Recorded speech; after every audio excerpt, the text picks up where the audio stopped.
Chers amis, Shabbat Shalom, nous allons étudier la Sidra de Vaïgash. Sidra de Vaïgash, avant-dernière Sidra du livre de Bereshit, vient poursuivre la saga, l'aventure extraordinaire de Yosef et ses frères. Yosef, victime de la haine de ses frères, a été vendu en Égypte comme esclave. Il a été jeté en prison par la suite de fausses accusations de la femme de son maître, femme de Poutifar, et là en prison, il a interprété les rêves de deux ministres. L'un d'eux a été rétabli dans ses fonctions, et au moment où le pharaon lui-même va avoir des rêves qu'il n'arrive pas à comprendre, eh bien on va sortir Yosef de prison. Il va interpréter les rêves de Pharaon, ce sont les 7 vaches grasses et les 7 vaches maigres, les 7 épis gras et les 7 épis maigres, qui annoncent 7 années d'abondance et 7 années de famine. Et Yosef, interprétant les rêves dans un sens que le Pharaon comprend, Pharaon va donc le nommer vice-roi d'Égypte. Par la suite, les frères vont se présenter devant Yosef, car ils viennent chercher du blé durant les années de famine qui frappent également la terre d'Israël.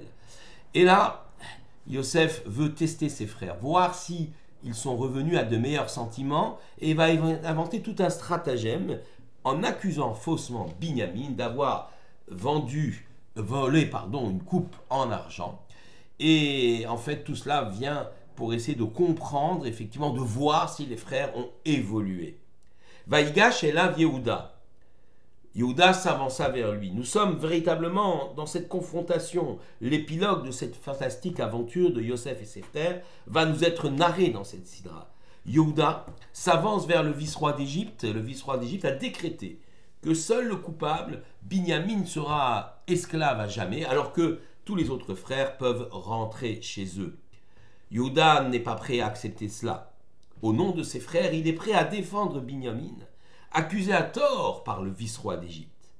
Yosef a mis au point toute une stratégie pour éprouver ses frères. Eux qui l'ont vendu, ont-ils évolué? Regrettent-ils leur comportement passé? L'attitude de Yehuda, considéré comme le leader de ses frères, traduit cette révolution spirituelle. Les fils de Yaakov sont unis, solidaires, pour sauver leur frère Binyamin en danger. Yehuda d'ailleurs se montre très menaçant pour libérer Binyamin, prêt à se battre.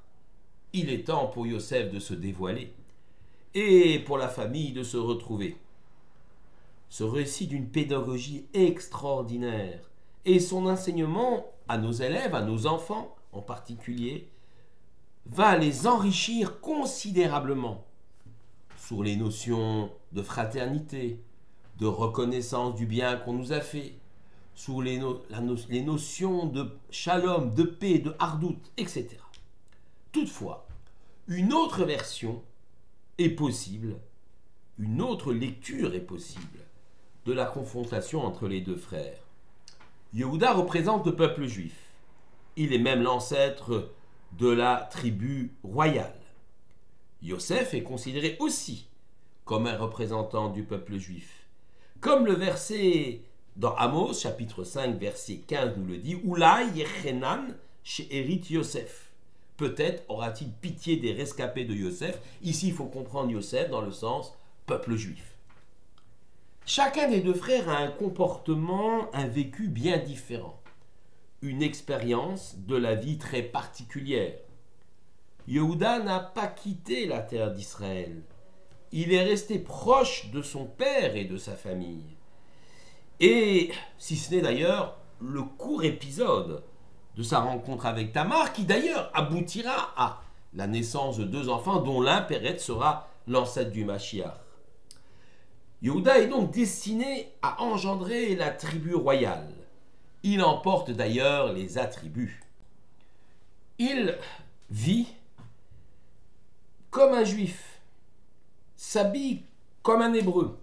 Son apparence extérieure est en tout point conforme aux aspirations de son âme. Il est juif dans son esprit, dans ses actes, dans ses vêtements, et bien sûr dans le fait qu'il vit sur la terre d'Israël. Il ne dissimule rien.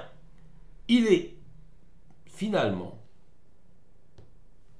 la représentation de l'idéal à atteindre, être juif, totalement juif, sur sa propre terre, la terre d'Israël, la terre de Canaan, qu'il n'a jamais quittée, si ce n'est pour aller maintenant en Égypte. Yosef, bien malgré lui, a été éloigné de sa terre, vendu, humilié. Il s'est retrouvé dans un exil dur et cruel. Les épreuves n'ont pas manqué. Mais protégé par les enseignements de son père, il surmonte les épreuves et arrive à se hisser au sommet de l'État, bien sûr par l'aide de la providence divine. Yosef est un juif de la galoute, de l'exil.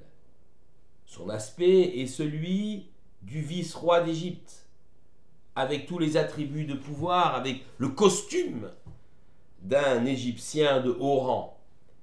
Il vit en Égypte, dans un palais, et fréquente régulièrement la cour du pharaon. Néanmoins, il reste fidèle à la loi et aux traditions d'Israël.